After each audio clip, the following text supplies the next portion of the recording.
Oi, gente. O assunto de hoje será sobre Reino Monera, como vocês podem ver. E se vocês lembrarem da ficha anterior a esta aula, os seres vivos são classificados em 5 reinos. E um deles é o Reino Monera, que engloba as bactérias, as cianobactérias e árqueas. Mas é bom vocês ficarem atentos que acima do reino existem os domínios. Então, os seres vivos, eles são classificados em 3 domínios. Os domínios bactéria, árquea e eucária. E atentar que bactérias, cianobactérias e árqueas, elas pertencem a domínios diferentes. Apesar de pertencer ao mesmo reino, elas estão em domínios diferentes. Por exemplo, as árqueas estão no domínio árquea, as bactérias, junto com as cianobactérias, estão no domínio bactéria. E os outros seres vivos, os eucariotos, estão no domínio arca. Se vocês prestarem atenção nessa ilustração, vocês conseguem ver que árquea, o domínio árquea, ele está mais próximo do domínio eucária, porque apesar deles as árqueas terem características parecidas com as bactérias, os cientistas consideram que esses seres estão muito mais próximos do domínio eucária. Então, reino Monera engloba os 3, bactérias, cianobactérias e árqueas, mas bactérias e cianobactérias pertencem ao domínio bactéria e árqueas pertencem ao domínio árquea, só que todos eles são procariotos. Então, vamos falar das bactérias, que nesse assunto é a parte mais importante. Sempre cai em vestibular. Já caiu várias vezes no Enem. Então, bactérias são seres unicelulares, ou seja, são seres dotados de uma única célula. Além disso, são seres procariontes. Se vocês lembrarem das primeiras aulas de biologia que a gente ainda teve presencial, foi até eu que dei essa aula. Seres procariontes são aqueles que não possuem a carioteca, não possuem um núcleo, ou seja, eles não possuem aquela membrana carioteca envolvendo o material genético. Como vocês podem ver, existe aqui o material genético disperso no citoplasma. Além disso, as bactérias, elas podem viver sozinhas ou associadas a outros seres vivos, causando prejuízo ou não. Além disso, uma característica bastante importante das bactérias é a sua parede celular de peptidoglicano. Vamos relembrar sobre estrutura, sobre os componentes da parede celular dos seres vivos. Por exemplo, quem mais tem parede celular? Os vegetais. Só que a parede celular dos vegetais é de celulose. Um ser vivo que também possui parede celular são os fungos, só que a parede celular dos fungos é de quitina, já que nas bactérias a parede celular é de peptidoglicano. Além disso, no citoplasma das bactérias há o DNA, ribossomos, que se vocês lembrarem, o ribossomo ele não é uma organela membranosa, ele é uma estrutura não membranosa, ele não tem membrana, diferentemente das organelas membranosas presentes nas células eucariotas. Então, bactéria possui parede celular de peptidoglicano, no citoplasma só tem DNA, ribossomo e glicogênio, que também vai funcionar como reserva de energia. Além disso, nesse citoplasma das bactérias pode existir os plasmídios, que são pequenas moléculas de DNA dispersas no citoplasma. E, além disso, algumas bactérias, elas podem ter cápsula, que é uma estrutura que vai dar maior resistência a algumas bactérias. Como vocês podem ver nessa imagem de uma bactéria flagelada, aí foi mal. Existem essas fímbrias, que são essas estruturas que vão funcionar como comunicantes com outras bactérias. O flagelo, estrutura que vai ajudar na locomoção dessa bactéria. E qual é a importância das bactérias? São diversas. Além de ser importantes para a saúde pública, tanto do ponto de vista de doença, né, causa diversas doenças conhecidas por nós, como tuberculose, hanseníase, pneumonia. Elas também têm sua importância na produção de diversos medicamentos, importância na produção de alimentos, como queijos e iogurtes, Na estética, se vocês lembrarem, a toxina botulínica é uma toxina derivada de bactéria. As bactérias têm um papel extremamente importante na microbiota, são importantes também na fertilização do solo, na associação com outros seres vivos, ajudando os seres vivos a sobreviverem, e são importantes no processo de biotecnologia, desenvolvimento de outras tecnologias. Então, a parede celular, como eu já disse, das bactérias é de peptidoglicano. E existe uma propriedade dessas bactérias que, através do método de Gram, que é uma técnica de coloração, as bactérias são colocadas em um corante para identificar quais são seus tipos. E essa classificação divide bactérias em dois tipos. As bactérias gram-positivas, que são aquelas que têm uma camada mais espessa de peptidoglicano e que se cora a esse corante. E a classificação em bactérias gram-negativas, porque além de uma camada de peptidoglicano, essas bactérias possuem uma membrana externa. E esse corante não fica impregnado na membrana. Então, no processo do método, na técnica de coloração, em que elas são colocadas em um meio com corante e depois descolorida, essa bactéria gram-positiva, ela retém o corante. E as bactérias gram-negativas não retêm, justamente por essa membrana externa à membrana do peptidoglicano. Essa imagem aqui, ó, demonstra, identifica, isso aqui no esfregaço, bactérias de gram-positivas e bactérias de gram-negativas. A positiva, ela fica com o corante retido na sua membrana e bactéria negativa não fica. Então, além disso, as bactérias elas podem ser classificadas de acordo com a forma que apresentam. Por exemplo, as bactérias podem ser classificadas em cocos, quando elas têm um formato esférico. Elas podem, como eu disse, bactérias podem viver associadas ou viver sozinhas. Aqui, por exemplo, é uma associação de cocos. Isso aqui é uma espécie do Streptococcus pyogenes. Além disso, existe a forma de bacilo. Além do bacilo, existe o formato vibrião, que é esse formato aqui que parece um bacilo, mas meio encurvado, com um flagelo. Além do formato vibrião, existe também o formato de espiroqueta. Parece como é que chama? Uma correia enrolada. Eu acho que parece uma correia enrolada. Então, as bactérias podem ser classificadas quanto ao formato em cocos, em bacilos, em vibrião, em espiroqueta. Além disso, as bactérias podem ser classificadas de acordo com a nutrição em heterotrófica ou autotrófica. Como vocês já sabem, heterotrófico é aquele ser que precisa absorver, precisa se alimentar, ele não é capaz de produzir seu próprio alimento, e a maioria das bactérias é heterotrófica por absorção, seja saprofágica, como quando é aquela bactéria que se alimenta de restos de animais, de cadáveres, ou parasita, ela precisa parasitar outro ser vivo para obter seu alimento. Além disso, bactérias também são classificadas em autótrofas. Tróficas, ou seja, elas conseguem produzir seu próprio alimento. Isso pode ser tanto por fotossíntese, chamadas de fotoautotróficas, ou seja, elas produzem matéria orgânica com a participação da luz, ou quimiossíntese, quimioautotróficas. As bactérias também podem ser classificadas de acordo com a respiração. Existem bactérias que são aeróbias, ou seja, bactérias que precisam do oxigênio para sobreviver, e bactérias anaeróbias. Elas não precisam de oxigênio para sobreviver, que são aquelas bactérias que realizam fermentação.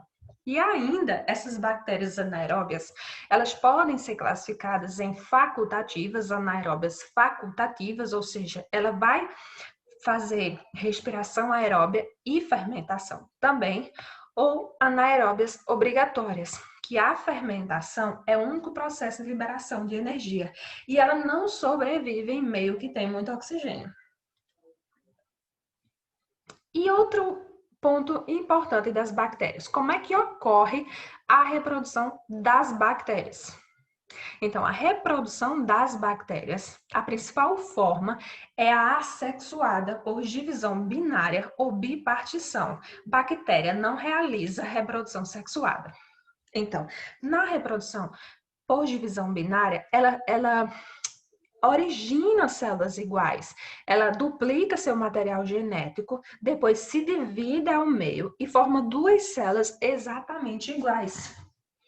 Então, é um processo que gera indivíduos geneticamente iguais, são clones. Então, a principal forma de reprodução das bactérias é assexuada por divisão binária ou bipartição, na qual são gerados indivíduos geneticamente iguais, os clones. Como eu já disse, bactérias não apresentam reprodução sexuada, mas elas conseguem trocar genes entre si e entre espécies diferentes de bactérias. E isso vai fazer com que elas aumentem uma resistência a um determinado meio, adquiram resistência e sobrevivem. E quais são esses processos? Então, são os processos de recombinação gênica, processos de troca de genes, que são 3: transformação bacteriana, conjugação bacteriana, transdução bacteriana. Então, são esses 3 processos que vão fazer com que bactérias adquirem resistência e evoluam. Por exemplo, o processo de transformação bacteriana é aquele processo que uma bactéria ela incorpora um fragmento de DNA do meio. Então, esse fragmento de DNA é incorporado ao DNA da célula, que é um DNA circular. Consequentemente, essa bactéria, as suas células filhas, elas reproduzem um material genético diferente, com esse fragmento nele. Então, a bactéria é transformada e consegue, a partir que ela vai se reproduzindo, essas novas células já terão esse DNA, esse fragmento de DNA incorporado ao DNA circular da célula. O outro processo é o de conjugação bacteriana. Como é esse processo? Uma bactéria se une com outra bactéria e através de uma ponte citoplasmática, por exemplo, através das fímbrias, elas formam um pilozinho, uma ponte, e o DNA, por exemplo, um plasmídio, um fragmento de DNA externo, aqui, que vive no citoplasma, ele atravessa essa ponte e vai para outra célula e é incorporado ao citoplasma bacteriano e gera uma bactéria diferente. E uma informação interessante é que esses plasmídios, eles são responsáveis por conferir resistência a diversas bactérias. Por isso que as bactérias, cada vez mais, elas vão se tornando resistentes aos diversos antibióticos. E uma coisa que favorece isso são os plasmídios, são esses processos de recombinação gênica. O terceiro processo é o processo de transdução bacteriana. Para ocorrer esse processo, é preciso de um bacteriófago, que é um vírus que infecta bactéria. Esse vírus, ele vem para cá, para a membrana da bactéria, incorpora o seu material genético. E esse material genético, ele passa a integrar o DNA da bactéria, formando uma bactéria com DNA seu e com DNA viral, uma bactéria já mutada, já diferente. Então, transformação, conjugação, transdução, além desses processos de recombinação gênica e mutação espontânea, são os principais mecanismos pelos quais as bactérias desenvolvem resistência adquirida aos fármacos antibacterianos. E, dentro desses 3 processos de recombinação gênica, conjugação bacteriana é a fonte mais importante de transferência extrínseca de DNA entre bactérias, e isso favorece cada vez mais para que bactérias sejam resistentes aos diversos antibacterianos. Outras informações que eu quero que vocês entendam, aprendam, é que os antibióticos, eles selecionam as bactérias mais resistentes. Por exemplo, eu uso em um meio um antibiótico para uma determinada bactéria que seja sensível a ele. Se sobreviverem algumas bactérias, é sinal de que elas são mais resistentes àquele antibiótico. Por exemplo, o antibiótico, ele seleciona, ele só vai atacar quem é mais sensível. E são as bactérias que se tornam resistentes e não seres humanos. Por exemplo, se a gente toma um antibiótico para uma infecção bacteriana e a gente não ficou bom, não quer dizer que foi a gente que ficou resistente ao antibiótico, e sim a bactéria que é resistente a ele. Antibiótico é para tratar infecções bacterianas, não é para tratar infecção viral. Ele não serve para infecção viral. O que a gente usa em infecção viral, por exemplo, é um antiviral. No próprio nome já diz. Então, antibiótico trata infecção bacteriana. E existem diversas doenças bacterianas, ou seja, doenças causadas por bactérias e que são transmitidas de diversas maneiras. Então, doenças bacterianas podem ser transmitidas por gotículas de saliva dos doentes ou portadores, como a pneumonia, no caso, pneumonia que é causada por bactéria, né? Porque pneumonia também pode ser causada por vírus ou outros patógenos. A tuberculose é uma doença transmitida por gotículas de saliva dos doentes. Doenças bacterianas também podem ser transmitidas por contato com alimento, água ou objeto contaminado, como leptospirose, contato com urina de rato, de cães ou de outros animais infectados. A cólera também, falta de saneamento básico, então essas doenças que são transmitidas por água contaminada, objeto contaminado, alimento contaminado. Além disso, doenças bacterianas são transmitidas por contato sexual, como a sífilis, causada pelo treponema pálido, uma doença transmitida sexualmente. Então, eu não vou falar muito dessas doenças, eu gostaria que vocês lessem um capítulo do livro, tem pouca coisa e o necessário para a prova do Enem, mas eu quero que vocês atentem para as características das bactérias. Então, isso vocês precisam saber. Pronto. Após falar da bactéria, eu vou falar um pouquinho das cianobactérias, que é outros seres que pertencem ao reino Monera. Então, cianobactérias são seres que vivem isolados ou em colônias, a maioria é de água doce, e elas podem viver associadas aos fungos, formando os líquens. Então, os líquens são uma associação de fungos com cianobactérias e algas.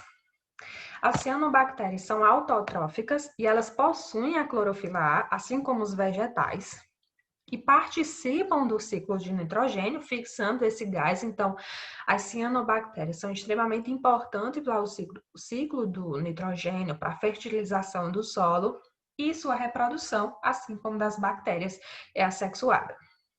Então, eu coloquei essa imagem aqui de estromatófilos. Eu não sei, aquele que quem aqui já andou em praia deve ter visto essas estruturas rochosas. E essas rochas, elas foram formadas pela decomposição de carbonatos produzidos por cianobactérias há bilhões de anos. Além disso, eu coloquei isso aqui, ó. Essas manchas, parecem umas manchas em árvore. Isso aqui é uma associação de fungos com cianobactérias, pode ter algas também. Então, isso é uma simbiose, ou seja, elas precisam uma da outra, mas nenhuma causa mal à outra.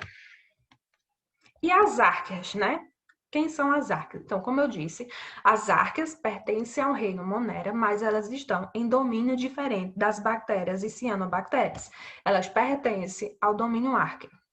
Então, as árqueas são estruturas, são seres que apresentam características parecidas com os procariontes e com os eucariotos. Mas cientistas consideram que as árqueas elas são mais parecidas, mais próximas dos seres eucariotos, como dá para ver aqui nessa árvore filogenética, que todos esses seres apresentam um ancestral comum, mas quando chega aqui esse ramo se divide em dois, nos árquea e eucarionte. Só que a arca ela também é um ser procariota, ou seja, ela não tem uma membrana formando o núcleo. Além disso, são seres unicelulares, ou seja, só apresentam uma célula, e são autotróficos, ou seja, eles conseguem produzir seu próprio alimento. Além disso, as arcas elas são seres considerados extremófilos, ou seja, são aqueles seres que vivem em locais inóspitos, locais difíceis de habitação por outros seres. Além disso, as arqueias elas não possuem peptidoglicano, elas não possuem a parede de peptidoglicano como as bactérias possuem. E, como eu já disse, arqueias compartilham algumas características com as bactérias, outras com os eucariontes, e ainda possuem algumas características únicas. Por isso que são seres que estão em um domínio próprio. Coloquei essa imagem aqui mostrando exemplos de arqueias termoacidófilas e halófilas. Então, termoacidófilas são arqueias que vivem em locais com temperatura alta, de alta acidez, e halófilas são arqueias que vivem em locais de alta concentração salina, alta concentração de sais. Além disso, existem as arqueias metanogênicas, que são as arqueias produtoras de gás metano. Então, essas arqueias metanogênicas estão presentes em pântanos, estão presentes em herbívoros como o gado. Então, esses animais possuem arqueias dentro dele que produzem gás metano. Então, são seres com características diversas, tanto características comuns às bactérias, como características comuns aos eucariontes. Mas, além disso, são seres que apresentam características únicas. É isso, gente.